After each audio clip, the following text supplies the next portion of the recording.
Now that we've explored the historical journey that shaped today's liquidity frameworks, it's time to shift gears and focus on the nature of liquidity risk itself. In this session, we'll break down the different types of liquidity risk that banks face, understand how they arise, and explore how these risks can interact and intensify under stress. We'll look at the traditional categories: funding liquidity risk and market liquidity risk. But we'll also go further to cover contingent liquidity risk, intraday liquidity risk, and structural risks that build up over time.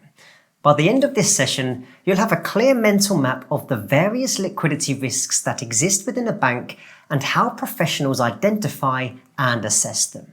So let's start with the most common and frequently discussed type: funding liquidity risk. Now, this is the risk that a bank will not be able to meet its obligations as they fall due because it cannot obtain new funding or convert its assets to cash in time. Now, these obligations could include repaying maturing deposits, making loan disbursements, settling trades, or fulfilling other financial commitments. What's important to note here is that this is not about whether the bank is insolvent. It's about whether it has enough accessible cash or borrowing capacity to bridge the gap between cash outflows and inflows in a timely manner. Funding liquidity risk typically arises from a mismatch in timing between the maturity of a bank's liabilities and the maturity of its assets. Now, this is the classic maturity transformation risk. Banks borrow short and lend long. A common example is a bank that funds itself with short-term deposits or wholesale borrowings and uses those funds to provide long-term loans or mortgages. Now, under normal conditions, this model works well. Depositors don't all withdraw at once, and markets function efficiently. But when confidence drops or funding markets freeze, the liabilities may fall due much faster than the assets can be liquidated or refinanced. And that timing gap creates the pressure point. Now, the main drivers of funding liquidity risk can be grouped into a few key categories. First, there's the concentration of funding sources. So if a bank relies too heavily on one segment, say a small number of corporate depositors or a single wholesale market, a problem in that segment can lead to an immediate and significant funding shortfall. Second, there's the term structure of liabilities. A bank that has to roll over large amounts of funding every few days is inherently more exposed than one with longer dated liabilities. Third, there's the behavioural nature of depositors and lenders. Not all funding is equally sticky. Retail deposits covered by deposit insurance tend to be more stable than large uninsured corporate deposits. But even insured deposits can be withdrawn quickly in today's digital environment, especially if public sentiment shifts. And finally, the health of the broader market matters. Even if a bank is fundamentally strong, it can struggle to raise funding if the entire market is under stress. Next, let's look at market liquidity risk. Now, this refers to the risk that a bank will be unable to sell assets or raise funds through market transactions without incurring significant losses due to poor market conditions. So in simple terms, it's about whether the bank's assets are actually liquid when it needs them to be. Now, this type of risk is particularly dangerous because it often appears during periods of market volatility, when asset prices are falling and bid-ask spreads are widening. Now, in such environments, even high-quality assets may struggle to find buyers. Take, for example, a bank that holds a large portfolio of corporate bonds as part of its liquidity buffer. Now, in stable markets, those bonds can be sold quickly and at close to face value. But during a crisis, buyers may demand deep discounts or disappear altogether. Now, this forces the bank to either accept fire sale prices, which hits its capital, or find alternative ways to raise cash. Now, during the global financial crisis, banks learned this lesson the hard way. Mortgage-backed securities, which were once considered highly liquid, became effectively unsellable. Now, as a result, banks that had assumed those assets could be used for liquidity found themselves trapped. Now, several factors influence market liquidity risk. These include the type of asset, the size of the position, the depth of the market, and the level of stress in the system. Government bonds issued by stable economies like US Treasuries or German Bunds are generally the most liquid and form the backbone of liquidity buffers. On the other hand, structured products, lower rated corporate bonds, or niche investments can become extremely illiquid under stress. Banks need to continuously reassess the market liquidity of their holdings, not just under normal conditions, but in adverse scenarios. Now, it's crucial to understand that funding liquidity risk and market liquidity risk are deeply interconnected. When a bank is under funding pressure, it typically turns to its assets to raise cash. But if those assets can't be sold or can only be sold at steep losses, the funding problem worsens. Now, this dynamic played out repeatedly in 2008 and again in 2023. Liquidity management, therefore, must account for both sides of the balance sheet, the reliability of funding and the convertibility of assets.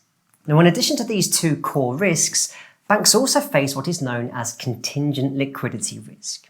This refers to the potential for off-balance sheet commitments to suddenly become on-balance sheet cash demands. The most obvious example is undrawn credit lines. A bank might provide a corporate client with a revolving credit facility. Now, under normal conditions, the client may not draw it, but in a downturn or a crisis, clients often draw down these facilities as a precaution, turning a potential exposure into an immediate funding need. Now, similarly, standby letters of credit, guarantees, or commitments can all crystallize into real cash obligations. Another form of contingent risk comes from derivatives contracts. If a bank's credit rating is downgraded, it may be required to post additional collateral to counterparties under standard credit support annexes. Now, these sudden collateral calls can be substantial and may not be easily anticipated. The nature of contingent liquidity risk is that it can appear suddenly and without much warning. Banks mitigate this by identifying all contingent exposures, estimating their likely drawdown rates in stress scenarios, and holding sufficient liquidity to cover them. Now, regulators often require conservative assumptions. For example, in a severe stress test, banks may assume that 100% of corporate clients draw down their committed lines or that all guarantees become payable. Now, these assumptions are harsh, but necessary to ensure that banks can survive extreme but plausible events. Now, there's also intraday liquidity risk. While less commonly discussed, this is a very real issue, particularly for banks that are active in payment and settlement systems. Intraday liquidity risk is the possibility that a bank cannot meet its payment obligations as they arise during the day, even if it can meet all obligations by the end of the day. The reason this matters is that financial systems work on a just-in-time basis. Large value payments settle in real time. If a bank fails to send a payment when expected, it can disrupt markets, damage relationships, or trigger penalties. Delays in incoming payments can create timing mismatches. Technical failures, operational bottlenecks, or unexpected payment demands can all push a bank into temporary shortfalls. Now, to manage this risk, banks monitor expected intraday flows, maintain real-time dashboards, and may hold dedicated intraday buffers. Now, some central banks provide intraday credit, allowing banks to smooth their payment profiles. Regulatory attention to this risk has grown, particularly in the UK, where the Bank of England expects major firms to manage intraday liquidity explicitly, not just as part of broader funding. Now, beyond these identifiable categories, there's a broader concept of structural liquidity risk. Now, this is the risk that a bank's business model or funding profile makes it inherently vulnerable over time, even if there's no immediate stress. For instance, a bank that funds itself mostly with short-term wholesale borrowing and invests heavily in long-dated illiquid loans may be exposed to rollover risk. It might pass every liquidity metric today, but it lives on a tightrope, constantly relying on markets being open tomorrow. Structural risk also arises from poor diversification, so relying too heavily on a single currency, a region, or customer segment, for example. If something changes in that segment, the bank could be caught off guard. This is where the concept of the net stable funding ratio comes into play. The NSFR was designed to capture structural mismatches by requiring banks to fund long-term assets with stable liabilities. It forces banks to consider not just the next 30 days, but the next 12 months and beyond. We'll explore this ratio in more depth in a future session, but it's worth noting here as a response to the type of structural risks that often go unnoticed until a crisis hits. So how do banks actually monitor all of this in practice? It starts with a robust liquidity risk framework. Banks use a combination of metrics, models, and expert judgment to identify and track each type of risk. For funding liquidity, they maintain cash flow projections, often called maturity ladders, that show expected inflows and outflows over various time buckets. Now, these can range from same day to 1 year or longer. Gaps in these projections help identify when the bank might run short of cash and by how much. For market liquidity, banks categorize their assets by liquidity characteristics. They assess which can be sold quickly, at what haircut, and under what market conditions. Stress scenarios are then applied to see how these assumptions hold up in turbulent markets. This helps determine how reliable the bank's buffer actually is. Contingent risks are captured through inventory-style mapping of off-balance sheet exposures. The bank estimates drawdown or crystallization probabilities and applies those assumptions in stress testing. Derivative exposures are monitored for collateral requirements and potential increases in volatility-driven margin calls. Intraday risk is tracked through real-time payment system monitoring. Banks map expected payment flows and build models to assess timing mismatches, ensuring that payment obligations can be met even under pressure. Some institutions go further by integrating this into their treasury dashboards, so they can make intraday decisions based on the up-to-the-minute liquidity positions. Now, to support all of this, governance is critical.